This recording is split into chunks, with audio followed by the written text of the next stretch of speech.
Miavako malala ao amin'ny tompo ho aminareo anie ny fahasoavana sy ny fiadanana avy amin'ilay Andriamanitra ray sy Jesoa Kristy tompontsika.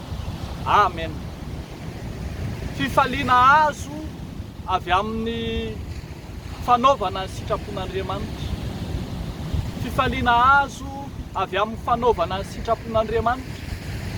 Izany no hitantsika eto amin'ny Lioka toko voalohany 17:50 hatramin'ny 19:90. Fifaliana azo avy amin'ny fanaovana ny sitrapon'Andriamanitra. Hita taratra tamin'ny fahaterahan'i Jaona mpanao batisa fahizay fa niteraka fifaliana ny fanaovana ny sitrapon'Andriamanitra. Tena sitrapon'Andriamanitra natongava an'ilay zaza izay nampilazaina ny anjely fahizay ka dia indro faly ny tany aman-danitra rehefa teraka an'ilay zaza. Hoy ny ambarany andininy 20 hoe ary ny niaran'olona taminy sy ny havany nandrefa efa noalehibe azo ny tompo famindram-pony taminy dia niara-ny faly taminy ireo. Niteraka fifaliana ny fahatanterahany sitrapon'Andriamanitra izay nampilazai ny anjely fahizay. Fa tsy tamin'izany ihany fa indro rehefa tonga ny fotoana anatanterahana izay voalaza ny lalàna ny amin'ny zaza, rehefa feno havalona izy ka tsy maintsy omena ny anarana dia tsy ny fomban-drazana izay nahazatra no nitondrana ny fanomezana ny anarana. Raha izany mantsy dia i Zakaria no tsy maintsy natao anarana satria izany no anarany rainy. Fa niziriziry kosa i Zakaria rainy fa i Jaona no atao anarany satria i Jaona no nambaran'Andriamanitra taminy. Zay no voalaza ny sitrapon'Andriamanitra. Hitantsika eto fa ny fanatanterahany izany sitrapon'Andriamanitra izany no nibaiko an'i Zakaria mpaminany tamin'ny nanomezana ny anarana any Jaona mpanao batisa fahizay. Ilay fanaovana ny sitrapon'Andriamanitra zany no nahafaka tondromaso an'i Elizabeta izay momba fahizay. Fa mbola io fanaovana ny sitrapon'Andriamanitra io ihany koa no namany fatorany vavan'i Zakaria izay mona ka tonga ny teny izy rehefa tanteraka ny sitrapon'Andriamanitra. Raha vatany voany tanterahana ny fanomezana ny anarana hoe Jaona satria izay ny sitrapon'Andriamanitra dia afaka ny teny Zakaria ka tsy mona intsony izy satria tanteraka ny sitrapon'Andriamanitra. Fony voalaza ny 4:40 hoe ary dia nisokatra niaraka tamin'izay ny vavany ka afaka niteny ny lelany dia niteny izy ka nidera an'Andriamanitra. Fifaliana azo avy amin'ny fanaovana ny sitrapon'Andriamanitra no hitantsika tamin'i Zakaria teto.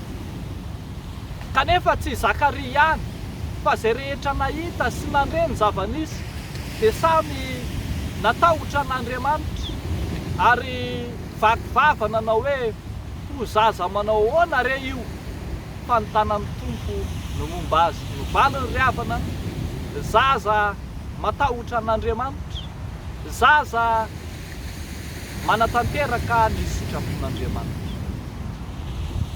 Mazava zany arak'izany fa ny fanatanterahantsika ny sitrapon'Andriamanitra dia miteraka fifaliana ho antsika eo amin'ny fiainantsika ry havana.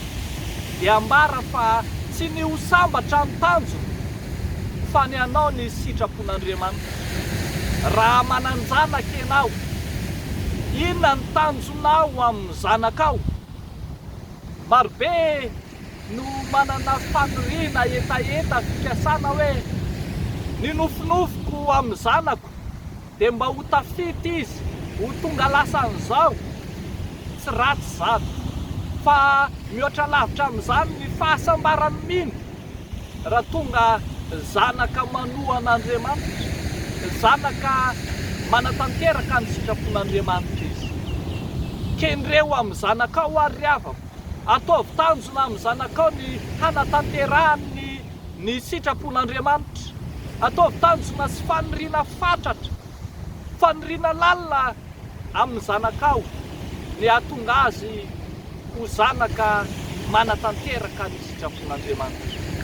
Amin'izao akatoko ny fety zao ary mifaly izao tontolo izao, misy fety izao tontolo izao, tsy manakana anao tsy hifaly ihany koa zany, tsy manakana anao tsy hanao fety haneo fifaliana, saingy zao aza adonona fa ny mpino dia mifaly araka ny sitrapon'Andriamanitra.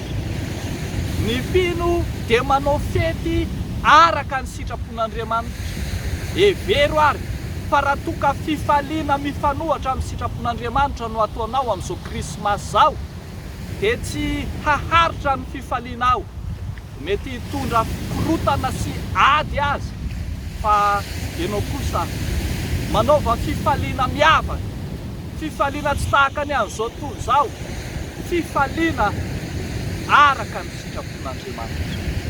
Andao ary havaka hiaino izay ambaran'Andriamanitra ny amin'ny tanjontsika, hiaino izay ambaran'Andriamanitra ny amin'ny aorianantsika, ny amin'izay fikasantsika, ny amin'izay faniriantsika, eny ny hoavintsika rehetra. Miaino an'Andriamanitra araka izay ambarany ao amin'ny sitrapony, ao amin'ny tenin'Andriamanitra, ao amin'ny soratra masina no misy ny sitrapon'Andriamanitra, ary ao amin'ny sitrapon'Andriamanitra no miteraka fifaliana ho antsika. Tsy fifaliana vonjy-tavanandro, tsy fifaliana mandalo fotsiny, fa fifaliana maharitra sy mitoetra no omen'Andriamanitra antsika raha manao ny sitrapony isika.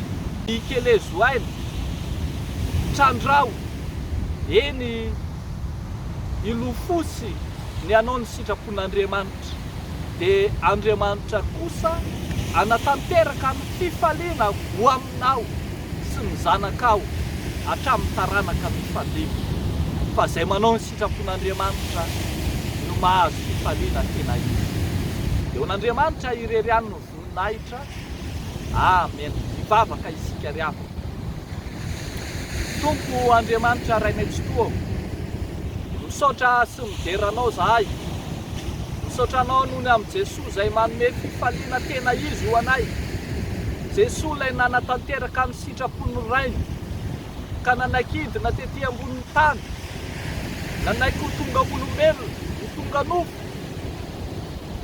tonga nanatanteraka ny famonjena izay nitondra fifaliana ho an'ny olona rehetra.